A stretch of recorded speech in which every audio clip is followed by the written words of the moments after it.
Le Brésil, porte d'entrée de la puissante Amazonie, abrite l'un des poumons les plus importants de la Terre et constitue un point de rencontre international pour le dialogue sur la protection du climat. À Belém, des délégués du monde entier se réunissent pour la 30e conférence des Nations Unies sur les changements climatiques, COP30. Chaque année, des représentants des gouvernements, de la science, de la société civile et des organisations internationales se rassemblent pour discuter des questions les plus urgentes de la crise climatique. La COP est considérée comme l'un des forums mondiaux les plus importants pour assumer des responsabilités et élaborer des solutions communes aux défis de notre époque. Le fait que la COP30 se déroule au Brésil revêt une signification particulière. L'Amazonie joue un rôle central dans le système climatique mondial. Dans le même temps, cette région subit une pression massive due à la déforestation, à la pollution environnementale et à l'exploitation industrielle. Le choix du lieu montre à quel point la politique climatique mondiale est étroitement liée aux réalités régionales. Dans le cadre de ce dialogue international, la délégation du mouvement sociétal international Alatra a également été activement présente. Les représentants du mouvement ont participé à de nombreux événements, ont mené des discussions avec des dirigeants politiques, des diplomates, des scientifiques et des organisations de différents pays et ont apporté leurs propres analyses scientifiques au débat. Dans le cadre de la COP30, le Centre de recherche mondial Alatra a présenté des résultats de recherche récents sur les impacts des micro- et nanoplastiques sur l'environnement, le climat et la santé humaine. Cette présentation a été soutenue par l'Egypt Dream Foundation for Development and Innovation.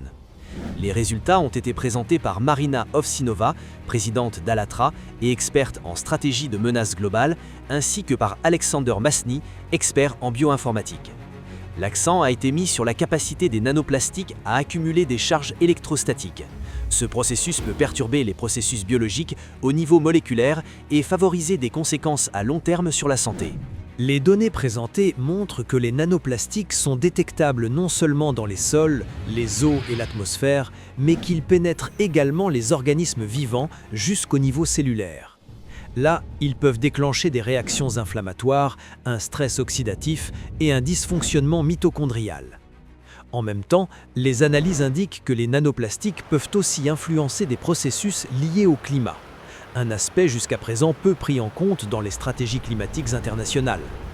Lors de la COP30, le rapport Nanoplastics in the Biosphere – From Molecular Impact to Planetary Crisis a également été présenté. Il fournit une vue d'ensemble complète des risques mondiaux posés par les nanoplastiques et relie les résultats moléculaires aux impacts planétaires. La présentation a suscité un grand intérêt et a donné lieu à des discussions approfondies parmi les participants à la conférence. Beaucoup ont souligné que cette recherche apporte une contribution importante au débat scientifique international et ouvre de nouvelles perspectives pour la protection de l'environnement et de la santé. Outre les contributions scientifiques, la délégation d'Alatra a tenu de nombreuses réunions avec des représentants internationaux de haut niveau. Celles-ci comprenaient des rencontres avec le président de la COP29 et le ministre de l'Environnement de l'Azerbaïdjan, au cours desquelles ont été discutés des sujets tels que l'augmentation de l'activité sismique, les catastrophes naturelles et les changements dans la mer Caspienne. D'autres réunions ont eu lieu avec le directeur général de la COP30, des représentants du gouvernement de la Gambie, des délégués du Qatar et l'Agence nigériane de gestion des catastrophes. Ces échanges ont mis en évidence à quel point les questions environnementales, la sécurité climatique et la stabilité sociétale sont étroitement liées. Le travail de la délégation a également attiré une attention médiatique importante. Marina Ovsinova a été invitée à des interviews sur des chaînes de télévision brésiliennes telles que Band News TV et Canal Rural. Lors de ces entretiens, les tendances environnementales mondiales, la pression croissante sur la biosphère due à la pollution plastique et la nécessité d'une coopération internationale ont été abordées. En outre, les participants à la conférence ont eu des échanges avec le célèbre journaliste brésilien Fernando Gabeira, au cours desquels ont été discutées les conséquences à long terme des nanoplastiques et la responsabilité de la communauté mondiale. En plus des activités officielles dans la soi-disant zone bleue de la COP30, la délégation d'Alatra était également présente dans la zone verte.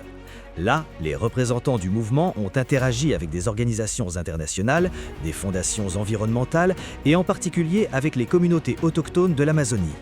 Ces rencontres ont montré que les solutions durables à la crise climatique doivent être fondées scientifiquement, mais aussi socialement et culturellement sensibles. Un autre point du programme a été la participation à un événement organisé par Voice of the Ocean et Netflix. L'accent a été mis sur l'état des océans et la menace croissante de la pollution plastique. Des données scientifiques et des observations ont été échangées avec des chercheurs marins renommés, y compris des membres de la famille Schurman. La participation à la COP30 a clairement démontré l'importance du dialogue entre la science, la politique, les médias et la société civile. Les rapports analytiques présentés par Allatra ont été reconnus comme une contribution précieuse à la discussion mondiale. À une époque où les crises environnementales, le changement climatique et les risques pour la santé sont de plus en plus interconnectés, il devient évident que les défis mondiaux ne peuvent être relevés que par des efforts conjoints. Belém, aux portes de l'Amazonie, est devenu pendant quelques jours le point de rencontre de cette responsabilité mondiale. La COP30 fait partie d'un processus à long terme qui détermine comment l'humanité gérera les limites écologiques de notre planète et quel héritage elle laissera aux générations futures.